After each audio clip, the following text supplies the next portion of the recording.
Hello, hello. Welcome to Advocata Studio. As you know, we have been speaking about economic issues, economic growth, and reforms. And in this entire conversation, anti corruption has been a key word, especially since Aragalaya in 2022. People are in the view that one reason for the economic downturn is the corruption that took place in Sri Lanka.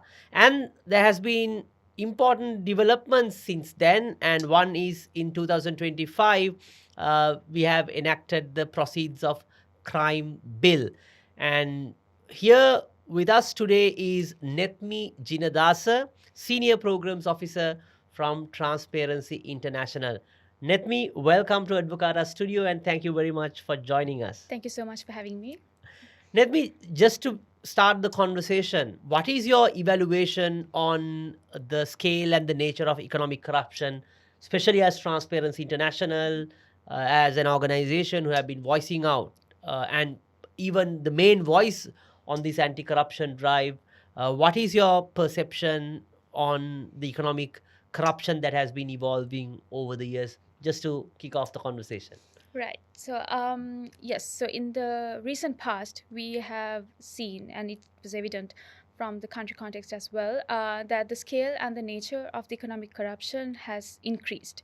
It was, like I said, evident from the economic crisis, which happened in 2022, and with with the full depletion of the foreign reserves and the country coming to a standstill and defaulting on our debt, uh, it was a massive crisis that Sri Lanka did not see previously since independence, I would suppose. And that was not something happened overnight. That was something that happened as a result of an array of issues. So from what we see from TSL's perspective, what we see is that this economic crisis, it did not happen just because of economic corruption or economic mismanagement or anything of that sort. Certainly it contributed, but it was more than that. From what we see, it was mostly governance related issues with which are deep rooted in the society, corruption issues that are deep rooted in the society. So it was a mix of the economic issues and also governance issues that have led to this economic crisis in the country. So the answer to your question is yes, we have the scale of the economic corruption in the country has certainly evolved, but at present I think we can see that certain reforms have been introduced. We can see slow but a certain growth, a certain improvement in terms of coming out of this economic crisis. Let me now, on common man's point of view, I mean, their relation to this corruption is okay. I have to pay as taxes for all corruption that Mhm. has been taken place, or they are basically taking away our tax money. Is one main connection that the people make, Right. but that's the people's perception about the issue. But when we listen to anti-corruption experts like you, there was a common term called procurement. Every time it says, okay, mainly this corruption takes Mhm. place in procurement, while people perceive it as, or their imagination is someone slowly coming at night and go to the treasury and taking a bag of money Right. and leaving to some other country and going to the deposit counter and deposit the money is how they imagine it. Mhm. But when we listen to it and when you listen to judgments, it's all about procurement or investment, something like that. Can you explain this, how it affects the common man and Mhm. actually the complexity of this corruption cases, Mhm. and also on this procurement business, how does it happen Right. at procurement and why it affects the common man? Right, surely. So I will explain this through an example which is very known to us, which is the importation of the human immunoglobulin drug along with other medical supplies, which came to be known that they were substandard, they were of low quality, and they have been procured through companies which have not been registered at the NMRA, the National Medicine Regulatory Authority in the country. So, like I said, these these drugs, these medical supplies were procured through the procurement process, which you talk about, um, by deviating from the due process. So there's a certain process, a procurement process, which the government needs to follow, because these authorities, the government institutions, are using public funds to procure these medical supplies. Not only medical supplies, but any other supplies that are beneficial, that are basic needs for the public.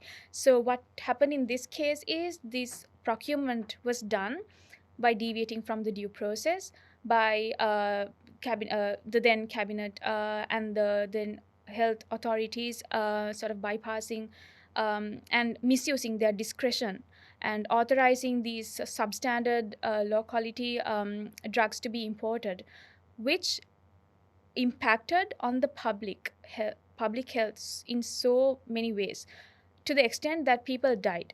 So true enough that this caused a greater loss to the economy financially, but it also caused greater repercussions to the public health as well.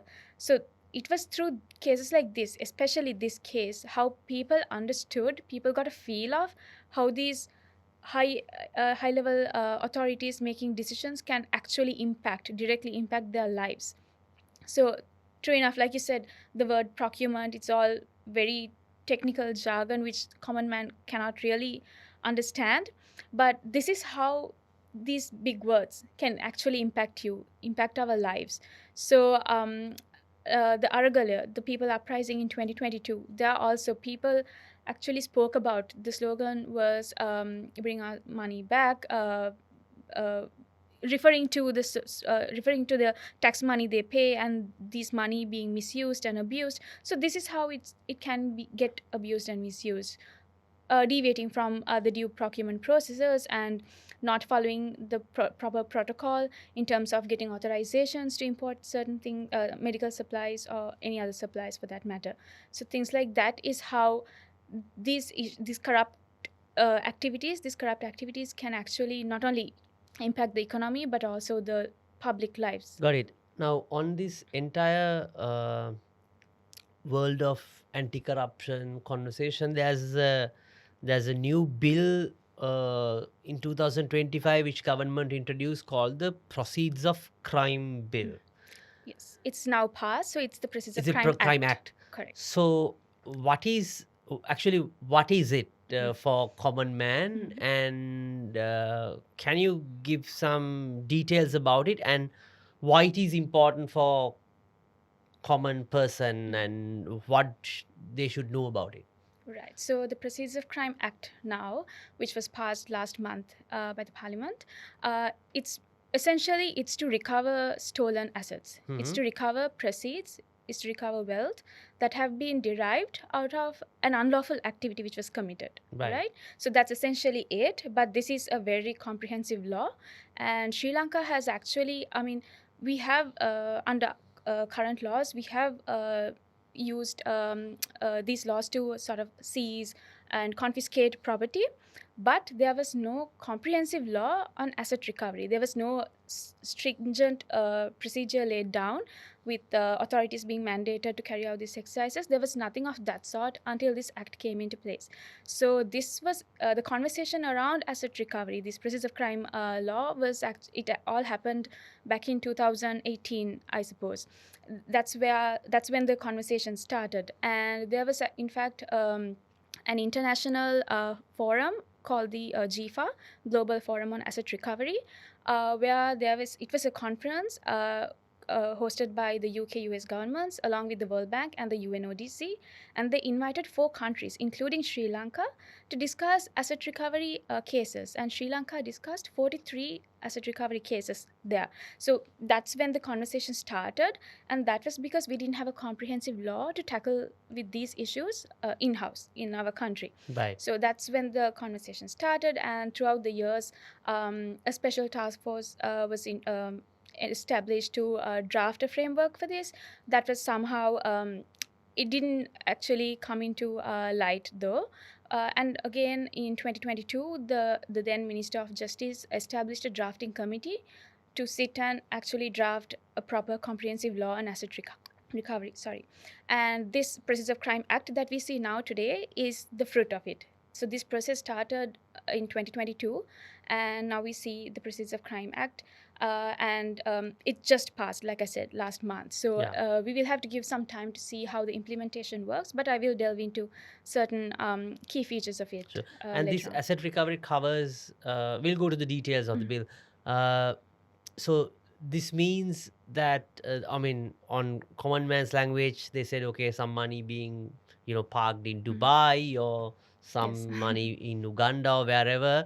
So can that be brought back through this new act? What are the strengths and weaknesses of this act? Yes, surely. So, first, I'll get into the strengths of this act. So, like I said earlier, also the law itself, this comprehensive law itself, is a strength, is as what I see, Right. because we didn't have such a law, and now this being passed is a huge win for the country.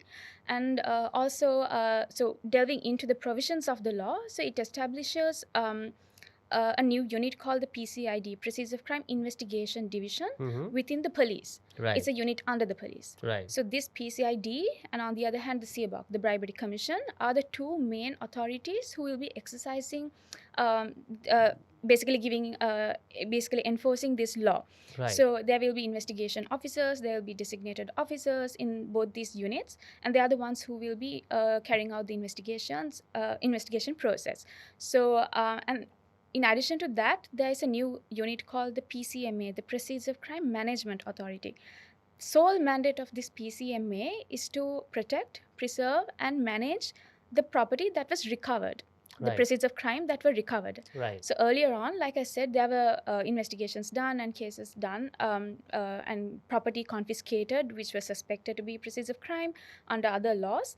But these property are just parked somewhere else. Like, you can even see if it's a car, it's parked outside a building, and no one looks after it, and you can see it's all damaged. And what happens there is the value of the asset also deteriorates over the time, right? So there were, due to improper management. So now with this PCMA, this authority is mandated to look Right. after this, to preserve this property until, if there's a court case going on, until the end of the court case, and then use this property or the value of the property to be used to compensate the victims of these crimes. So that is one very salient feature that I see.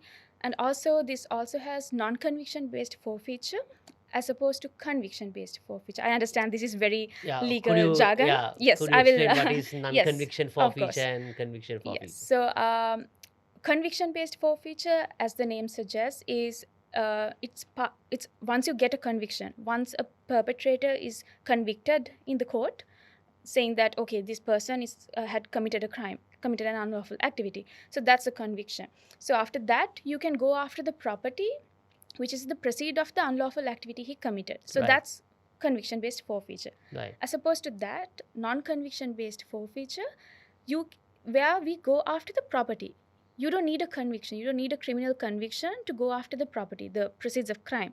So because this is very essential, because post conviction based forfeiture, it takes long periods of time. So it's before the court, right? So the cases take such a long time, years and years. And by that time, the property would have been deteriorated, it would have been damaged, it would have even been gone to the wrong hands again. It could be recorrupted, right?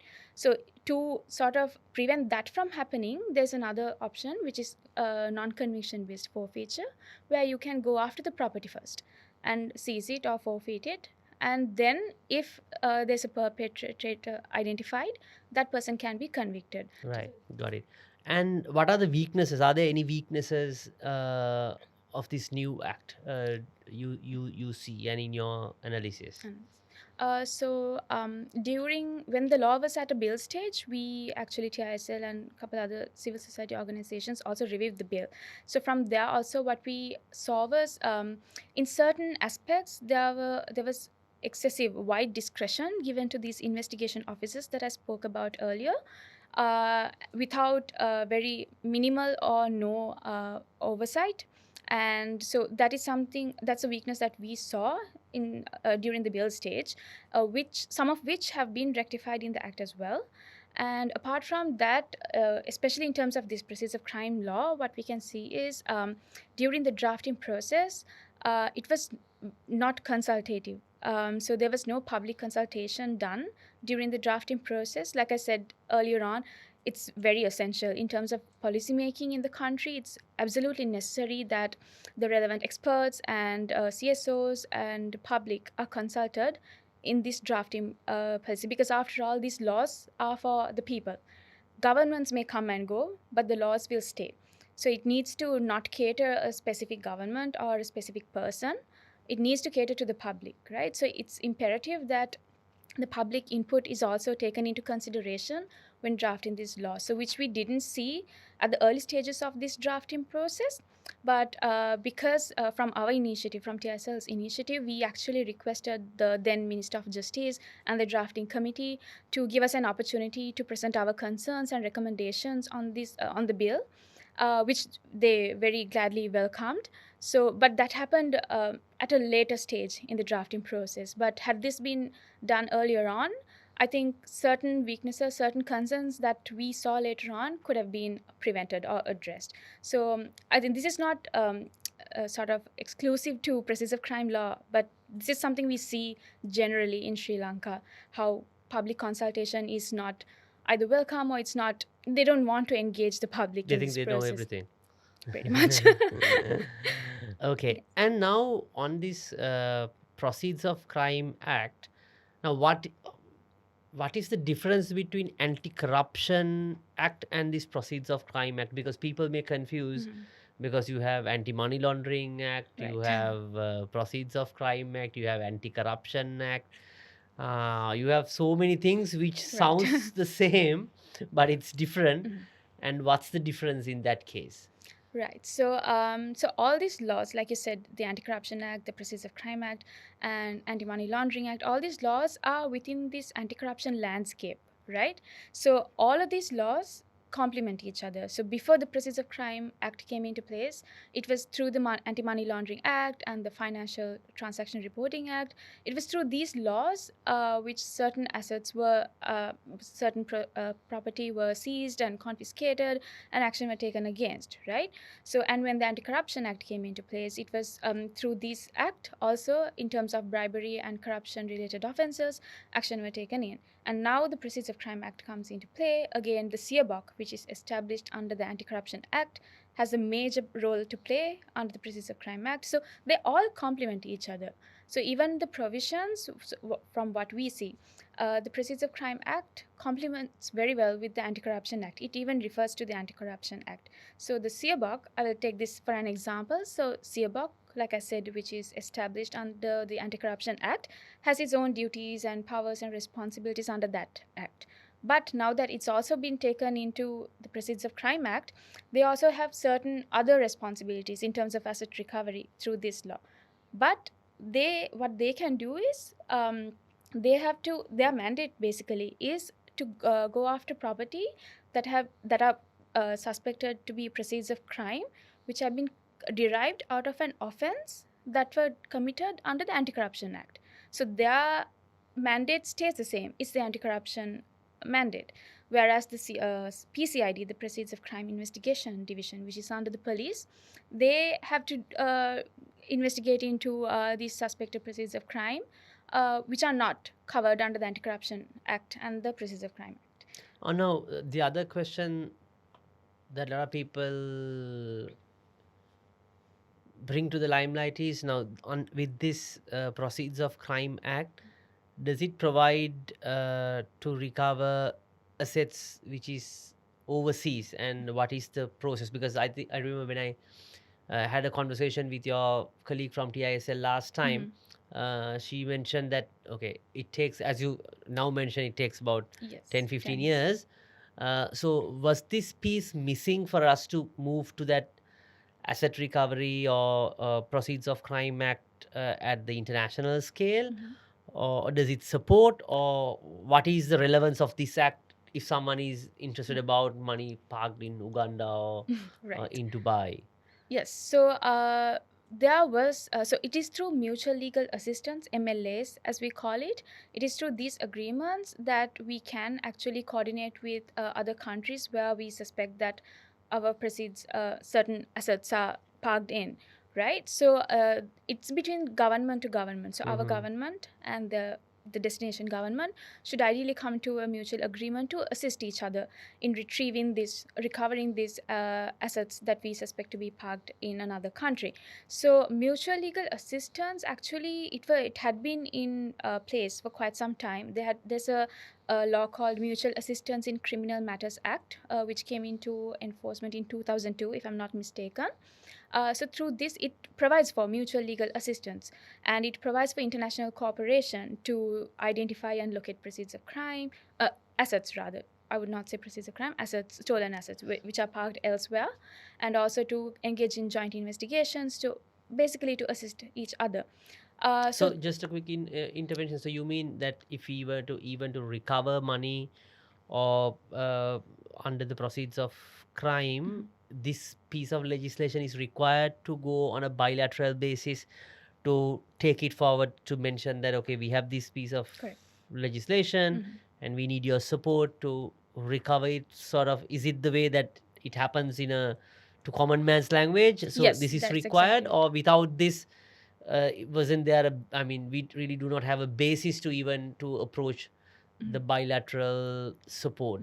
Is that what you try to? There is definitely a basis for it. Like I said, this Mutual Assistance in Criminal Matters Act, it provides for Provides that basis. MLAs. Yes, it provides for this international cooperation that you are talking about.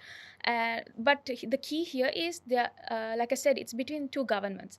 Right. So there needs to be absolutely genuine political will to engage in these international cooperation, even to request an assistance from another government, a foreign government. The government needs to have a genuine commitment, genuine willingness to actually engage in this, right? Because that's how international cooperation works. And without that, this asset recovery process would sort of be faced with other issues, hiccups along the way. So it's absolutely necessary that political will is there to get international cooperation for this asset recovery process. Thank you. You basically explain under the proceeds of crime the non-conviction based forfeiture and conviction based forfeiture. Yes. What are the other elements that is there? So, and I think there's the Victims of Crime Reparation Trust Fund, which is proposed under this law. Could you elaborate on this? And also on that, you mentioned about a separate unit, I forget the abbreviation, that who manages the Yes, the PCMA. the PCMA, and what is the appointment process. There are salary scales and things like that, because these are quite high level cases which people require to take risk and really come forward and to operate in these quite challenging environments. Could you shed some light on that as well? But first, I think I asked so many questions in one sentence, but first let's decode on this crime reparation trust fund. What is it and what does it plan to do? Yes, so the VCRTF, it's called the Victims of Crime Reparation Trust Fund, which is again a novel concept, a novel establishment through this law. So what it essentially does is it formulates suitable reparatory and developmental and welfare activities for the victims of these crimes. So when a suspected proceed of crime is, let's say, confiscated by the court, and a certain amount is recovered, that will go directly to this fund, and is part of the consolidated fund as well. Right. Yes. So there is a board of trustees in this fund who will be overlooking all of these things and the fund itself. And it comprises of 7 members, if I'm not mistaken. So they actually they are duty bound to. So this is something that we also see as very positive in terms of transparency and accountability measures. So the board of trustees is duty bound to disclose all information pertaining to these reparatory, developmental and welfare activities they implement using this fund. So they are mandated to disclose all information and publish them on their website. And also they are bound to disclose the progress of each activity quarterly. and also they're duty bound to submit an annual report to the parliament and also publish that also in the website, which allows public scrutiny at any time. So these are really good transparency and accountability measures that we also see in terms of the VCRTF. And in terms of the appointment, remuneration, disqualification, removal, all sorts of these things, there are provisions in the law for both the board of trustees in the trust fund and also the board in the PCMA, the Proceeds of Crime Management Authority. So there are all provided for in the law. One lacuna that we saw was in terms of the VCRTF, there's no selection criteria. There are no provisions for selection criteria or the remuneration, the resignation or removal, and no conflict of interest criteria. So that's a lacuna that we see in the law. We saw that in the bill stage, and we actually brought it up with the drafting committee as well. But in the act also, we did not see that incorporated yet. So, I mean, the government needs to, when implementing this law, the government needs to ensure that these are not abused, these are not misused, and these processes happen with a smooth flow. Got it. And what are the other elements of it? So we spoke about the conviction based forfeiture, the non-conviction based forfeiture, the Victims of Crime Reparation Trust Fund, and the PCMA. What are the other institutions which comes under the Proceeds of Crime Act? Are there any? Or what should the people know about the other institutional framework which comes under this act?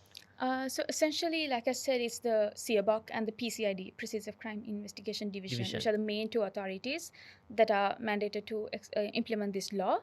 So surrounding that, like you said, the PCMA, the Proceeds of Crime Management Authority, is there on one side, and then the trust fund and also magistrate court and high court, they also come into place when it comes to issuing notices of seizure, notices, freezing orders, things like that. It all happens in the process. So, and apart from that, the Attorney General's department is also a key component, key institution, because it's the Attorney General who has to make an application and basically submit indictments, file indictments. So that is another key institution in this whole picture. So just another sub question on this Victims of Crime Reparation Trust Fund. So you mentioned there'll be a percentage that will go to this trust fund, which is on also the consolidation fund when the proceeds of crime takes place, and that can be given to the victim. Yes. So let's take an example just for the understanding of our viewers. Now let's say the immunoglobulin case. So I'm not sure, the victim is probably the people who got affected, and entire people like who basically use that immunoglobulin. So then then you go behind the culprits and you then get whatever that assets that they acquired through this crime. And then what is the next step? Like, does it get distributed to the people who got victimized, or how does it, can you explain what is the next step? So according to the law, what it says is, where if a high court in its orders specifies that it identifies a certain group of victims, then those victims are eligible to be compensated through this fund. And also, if I'm not exactly sure of the term, but again, if a certain group of people are designated to be these are victims of this crime, they need to be compensated. So that's how they determine these are the victims, they need to be compensated. Likewise, there are provisions for in the act itself. So make sure that, if basically the judgment has to define the segment of victims. Yes, correct. Not or anyone can say, my tax money has been used, and you cannot go and get claimed for some of those judgments. Okay, got it. So then also wanted to understand the next steps. Now the act was passed in 2025, like about a month ago. At what point, whether these commissions and these funds and these implementation agencies, have they already been established? Have the main members being appointed? Are they functional? Whether the officers have been set up? Whether they have a budgetary allocation for these institutions to come up? So give us from when people can really see the benefits of this act. Right. So, according to the Act, it gives a 12-month period for the complete implementation of this law. So, within 12 months of this Act coming into operation, these institutes, the new institutions, needs to be established. But the CIABOC, of course, as you know, it is already established under the Anti-Corruption Act, so that is there. But the PCID, which is the new unit under the police, that the PCMA, the trust fund, all of these needs to be established within 12 months of Right. the act coming into operation. So that is the time period given to properly establish the authorities, appoint the relevant officials, give them proper training on how to go on about these investigations and things like that.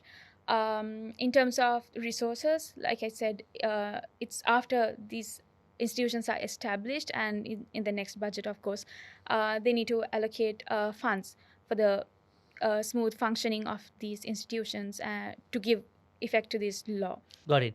And you spoke about the international cooperation and how on a bilateral level that we can get the support.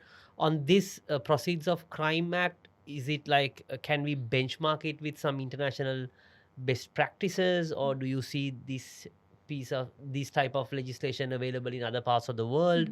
And how are we, basically, if we benchmark with other United Nation countries or their procedures, protocol, where do we stand with this? And does it help? I think one of the main indexes that we look at is the Transparency International's corruption perception index.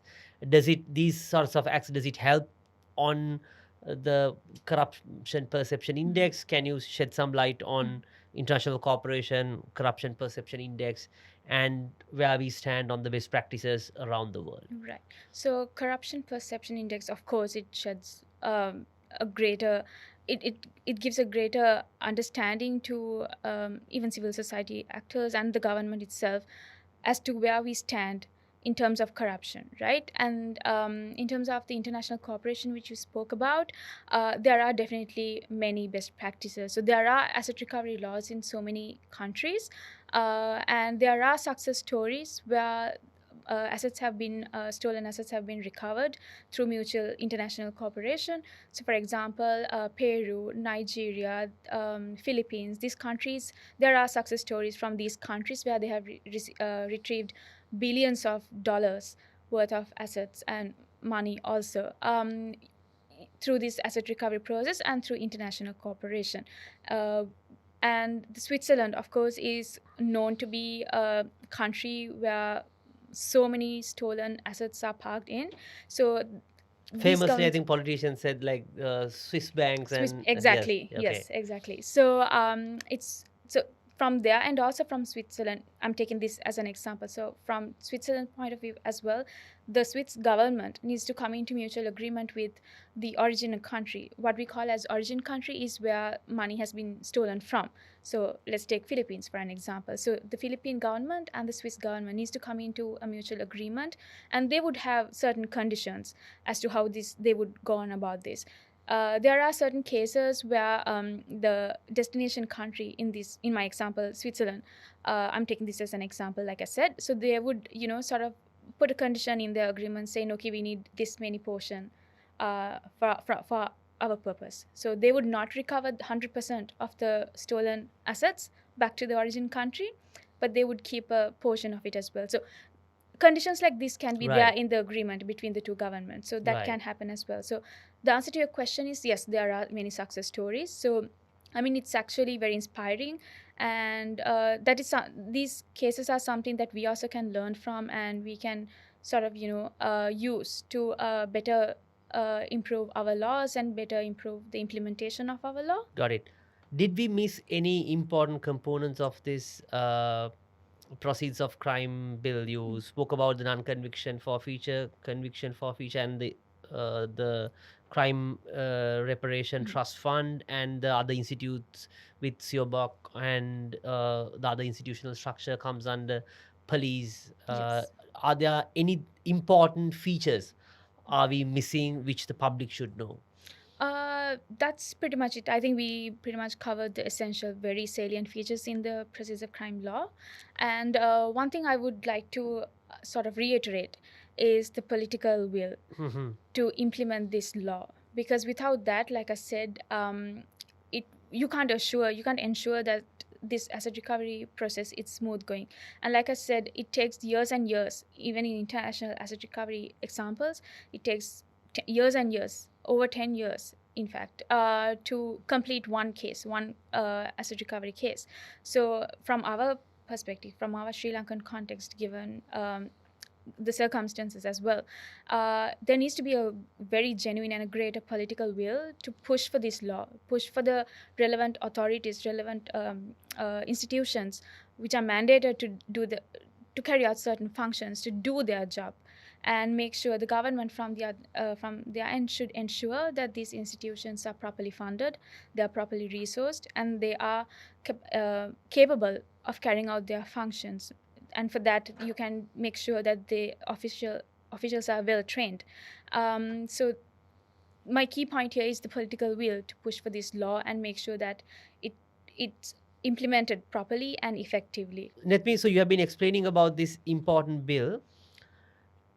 The conversation was in Sri Lanka that even to have a proper anti-corruption drive, there were no proper legal framework. So now I think, since, as you mentioned, Aragale, there have been back-to-back pieces of legislation that has come into enactment with the civil society diagnosis, Civil society diagnostic report. diagnostic report, IMF governance diagnostic report. Anything else that is missing, or do we have to strengthen on anything else? Or do you think, like, because most of the time otherwise the politicians, since you spoke about the political will, they will come and say, look, I tried my best, but Yes. this bill wasn't available, or this is, it's very difficult, we tried, and there has to be so much to be done, sort of a story. Anything else, being an anti-corruption activist, any pieces or any excuses that which is left for politicians to say that no, we could not do it because of this or that? So yes, I mean, true enough what you said. So in terms of the legislative landscape in the country, so yes, like you said, there's so many laws already, but there are certain pieces of laws and mechanisms that are missing, which would in fact help this asset recovery process very much. One is the beneficial ownership registry, where we can identify who the actual beneficiary of a certain company, let's say. So who's the actual beneficiary, who actually benefits from this income. So that beneficial ownership registry is absolutely necessary in terms of identifying who does what, how they have come to bear a certain amount of wealth, things like that. So that is actually in the works, I would say, through the Companies Amendment Act. So this was TISL was actually involved with this process as well, and it was almost passed last year, but with the elections and government change, it came to a standstill. But now it has come back up again, and it's in the process, it's in the works.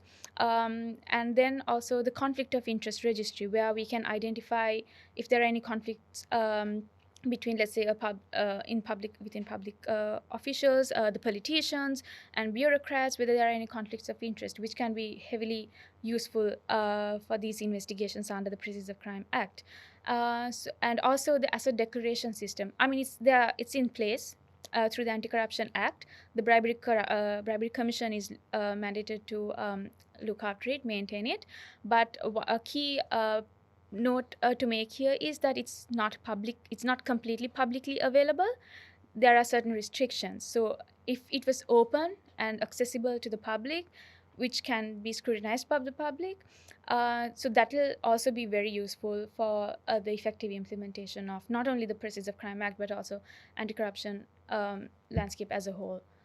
Netmi, thank you very much for joining us. But anything before we wrap up, anything, any final comments, anything that I should have asked but I did not ask, Yes. any final thoughts on this very important piece of legislation or on the anti-corruption drive that you have been advocating for quite a long time?